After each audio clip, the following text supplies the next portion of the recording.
this is my YouTube channel, and thank you so much for being here.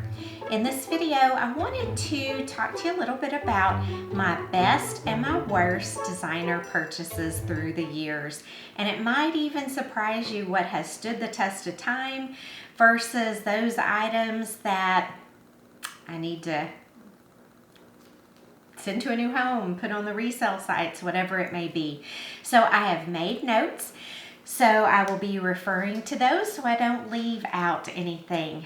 I wanted to start by telling you one of my favorite luxury purses that I've ever bought. My all-time favorite is the Louis Vuitton Pochette Métis, and it is the perfect size for me. I love it that it has a top handle, that it has a strap, that it is versatile. It can be dressed up or dressed down. It's great if you go shopping because you can wear it as a crossbody and be hands-free. You can also take the strap off, carry it by its little top handle, and it looks a little more nice and, you know, light for going out at night. So I think that purse has a lot of versatility in it because it has 3 separate compartments. It allows for you to separate, you know, I like to keep my checkbook, my wallet, and my cell phone in one compartment, my keys and my mace in another compartment, and then my lipstick, my powder, fountain pen, that sort of thing in another compartment. So the way that it is built with the 3 compartments, it makes it so easy to compartmentalize and keep all your belongings where you know they will be, which is so nice when you are shopping or need to put on a little lipstick refresh. Just open up your purse, grab it, and go. And then on the back, it also has an exterior pocket. So if you have like a train pass that you need to have access to, or a hotel key that you need to be able to get quickly, there is, you know, a nice spot to keep your mask in, or, you know, a handkerchief or whatever it is you might need quickly. So that is just one of my favorite purses. It comes in lots of different colorways, so you can get black or navy or pink or red. You can get patterned, or you can get the classic brown trimmed with a vachetta leather, or I cannot remember what they call the one that's the lighter brown and the darker brown together, but anyway, lots of great options there. So if you are in the market for a new handbag, that is a good one.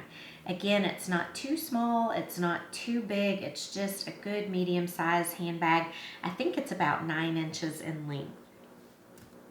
Next on my best of designer purchases, and that would be Stuart Weitzman loafers.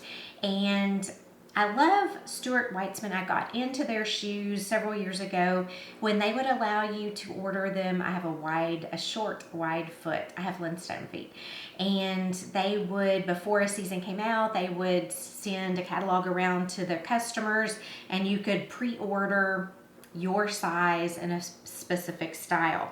So I really got into that brand at that point because I was wearing shoes and always have shoes that don't fit me. And if you know, a lot of luxury shoe brands aren't built for wide-footed women. They run narrow, they run small, which I have a small foot, so that's not a problem. It's the width that is the problem for me. So you'll probably never catch me in a Manolo Blahnik, a Jimmy Choo, any of those.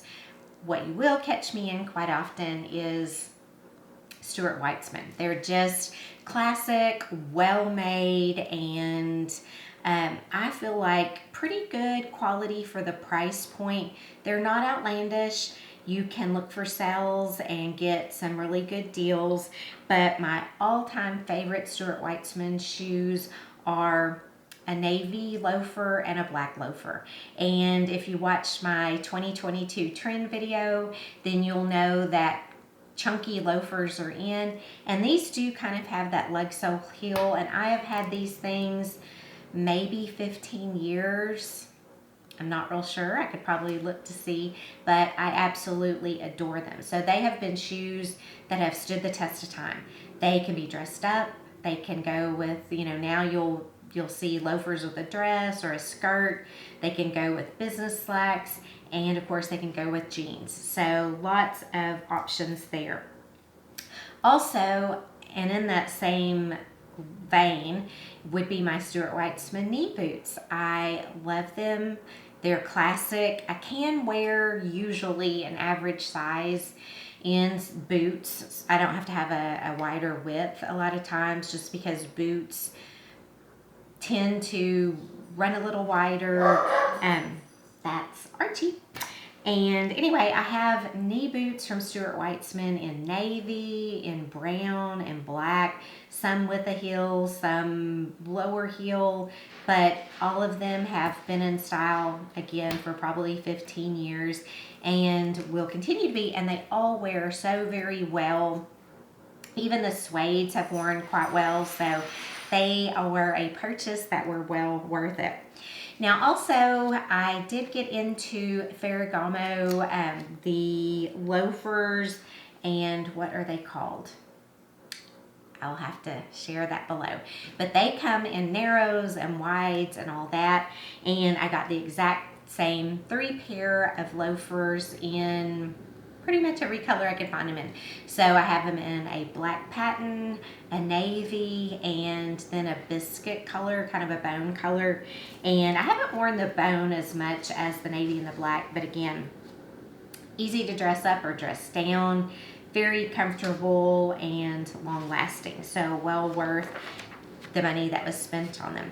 The other thing, or the other category that I've been pleased with my purchases in, are the vintage Chanel jackets.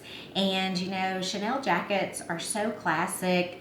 A lot of times they will maintain their value.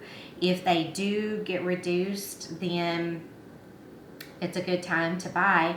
But sometimes you might see them with some damage, and I usually try to avoid those. But I can still find some pretty good deals. So I probably have 4 or 5 now. I know I have a navy plain, more of the longer line fitted. I feel like that one is probably back in style now, just because it was probably a 90s. I cannot remember, but I think it was a 90s jacket, and with the 90s being back, it would look good. I do have a nice black velvet with a cream satin lining, which is absolutely gorgeous. It has cuffs that can be buttoned off, and so that one's easy to throw on over a little black dress for an evening event if it's going to be chilly. I have, of course, classic red bouquet. I have a tan and black and pink boucle, and I think maybe a coral colored sweater with big pearls. So I can't think if I have any others, but you can't go wrong with a vintage classic Chanel jacket. That's always a good investment piece. Another category that I was going to mention for you would be nice leather belts. Hermes or Gucci or even Loewe are all good belts to keep in mind. Now, if you're thinking Hermes, probably what comes to mind for you are the belts with the big H on them, and I do have one of those. I don't wear it often because it's just so in your face. The belts that I do prefer are the Kelly, I think they're called Epsom, I don't know, Kelly belt maybe, but it is just a simple belt that is narrow, so it works well for me since I have a few extra pounds in my middle. But it's great to throw on over a dress or to belt a pair of pants or jeans. And the great thing about it is it's kind of a one size fits all because it's very adjustable. So if you go out and you eat a little bit too much, you can just loosen it up a little bit. But very classic belt. With Gucci, of course, everything equestrian is so in style right now.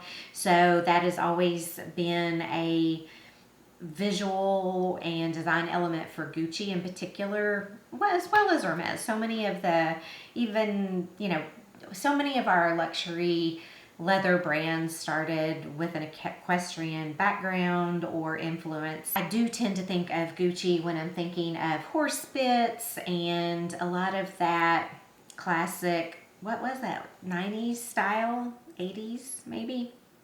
But again, some great timeless belts there.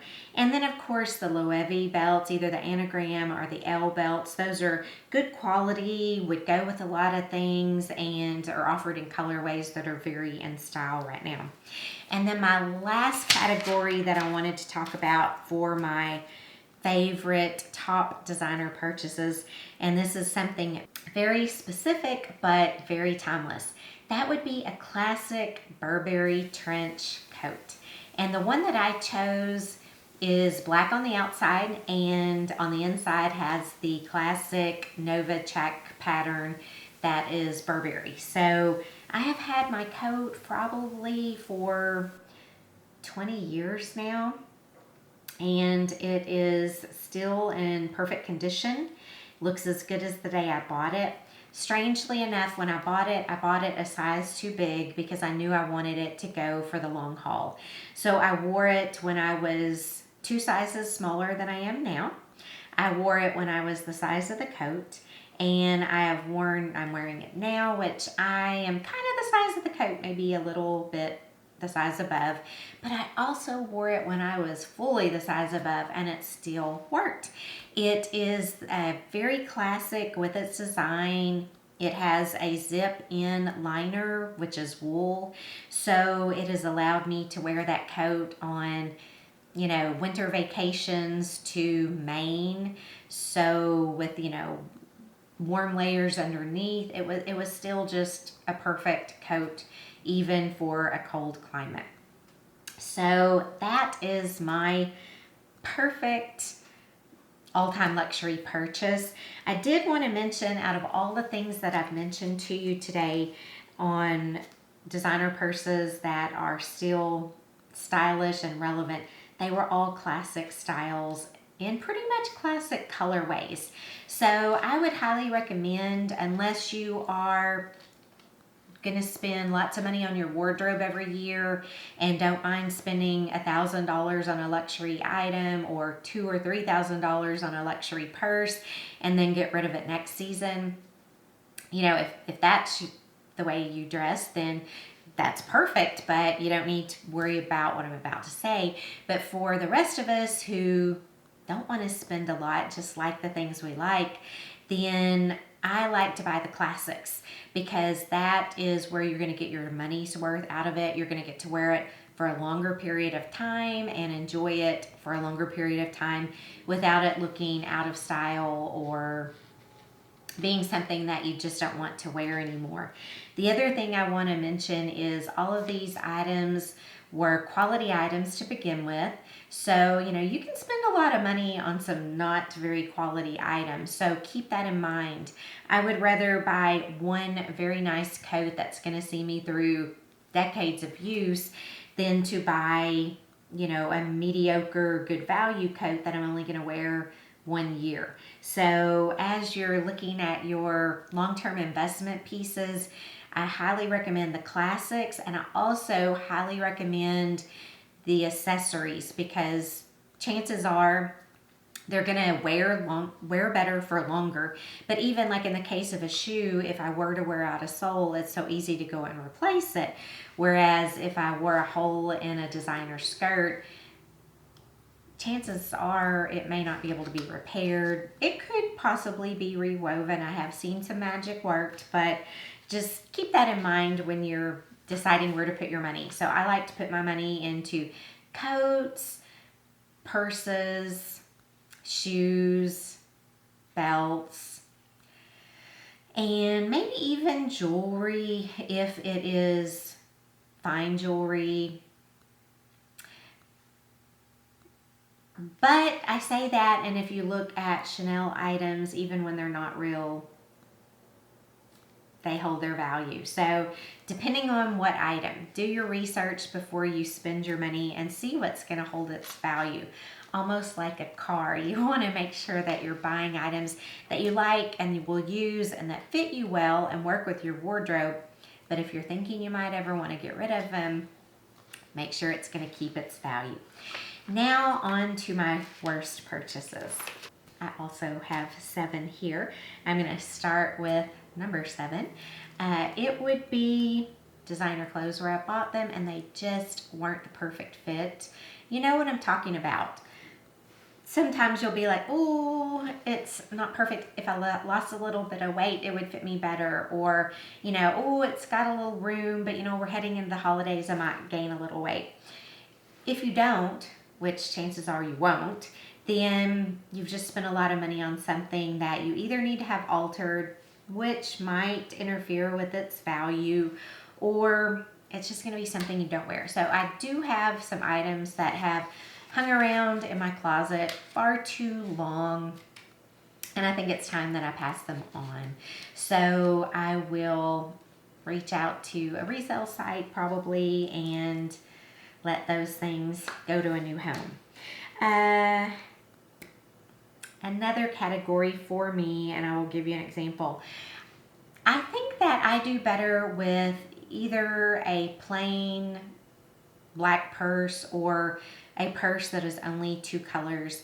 I have a lovely, love, and adore Gucci floral bag. You may be familiar with the one I'm talking about. I cannot think of its name, but it has the bamboo handle.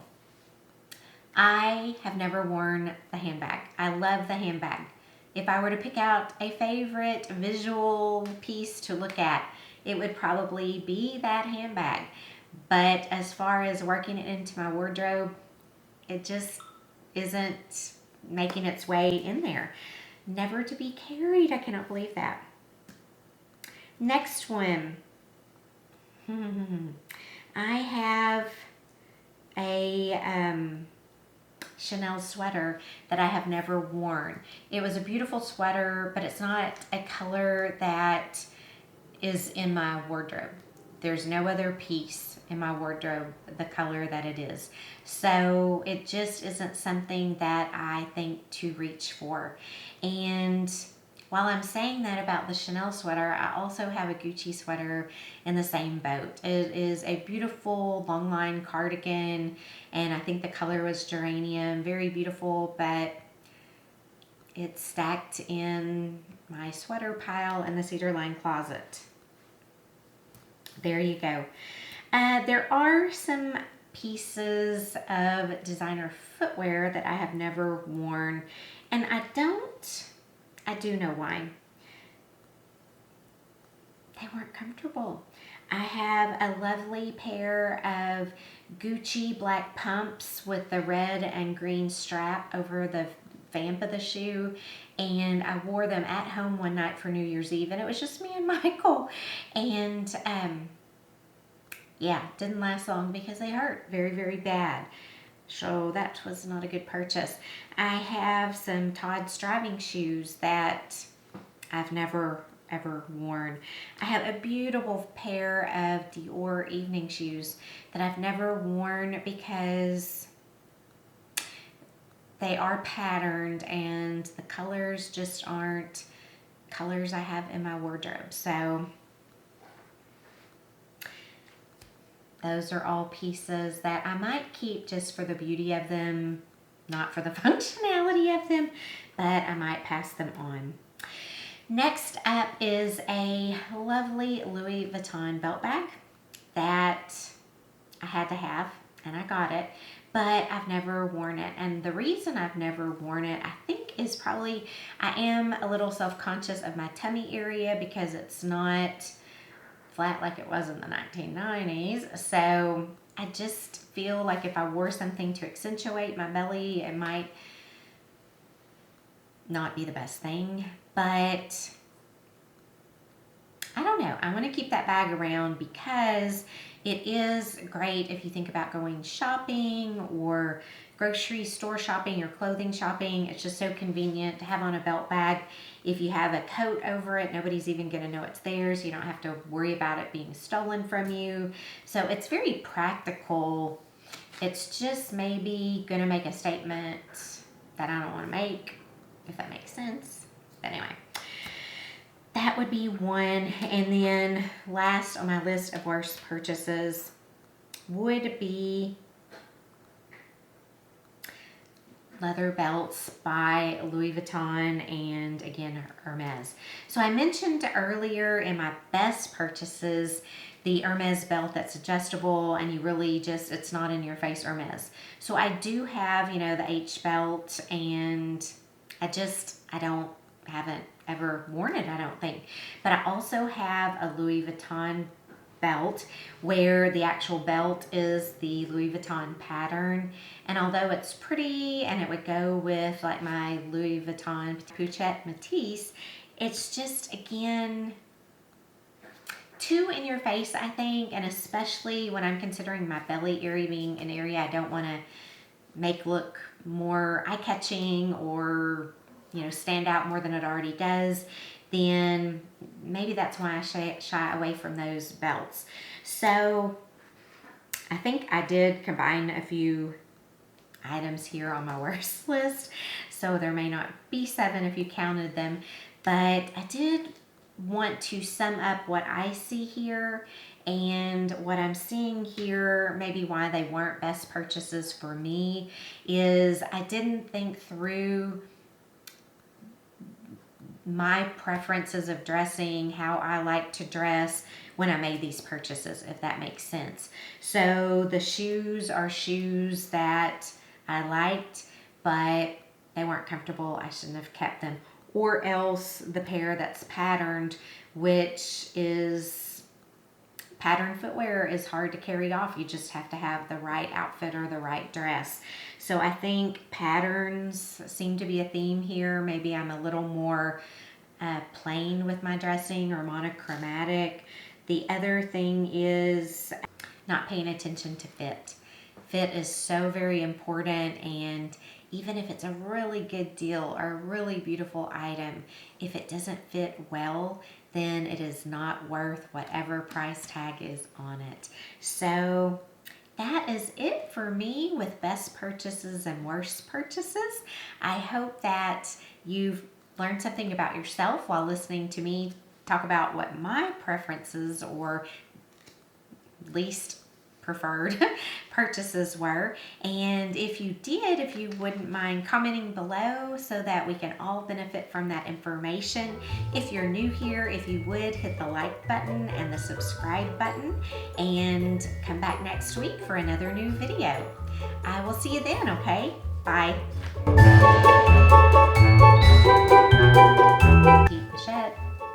Pochette Matisse, sorry. Although it would go with my petite Pochette Matisse, although it would go with my